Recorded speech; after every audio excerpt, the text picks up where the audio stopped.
કડકડતી ગરમીમાં ઠંડુ ઠંડુ શરીરને ઠંડક આપે તેવું દૂધનું શરબત બનાવવા માટે એક કડાઈમાં 1 લીટર જેટલું દૂધ ગરમ કરીશું. સાથે 1 ચમચી કોર્નફ્લોર અને પાણી ઉમેરી પેસ્ટ તૈયાર કરી લઈશું.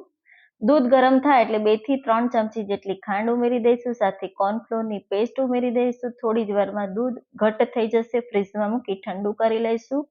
500 ml પાણીમાં જેલી પાવડર ઉમેરી જેલી તૈયાર કરી લઈશું. થાળીમાં રીતે ઉમેરી ફ્રીજમાં અડધો કલાક માટે સેટ કરવા મૂકી દઈશું. જેલી રેડી કરી દીધી. ઠંડુ ઠંડુ દૂધ ઠંડુ થઈ ગયું. સાબુદાણા ઉમેરી દઈશું.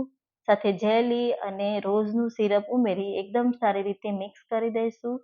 બરફના ગાંગડા ઉમેરી દઈશું. સાથે મિક્સ કરી દઈશું. તકમરિયાના બી ઉમેરી દઈશું. મિક્સ કરી દઈશું અને ઠંડુ ઠંડુ શરબત રેડી થઈ ગયું. તો સર્વ કરો. બાળકોથી લઈ મોટા બધાને બહુ જ ભાવશે. રમઝાન સ્પેશિયલ રેસીપી રેડી થઈ ગઈ.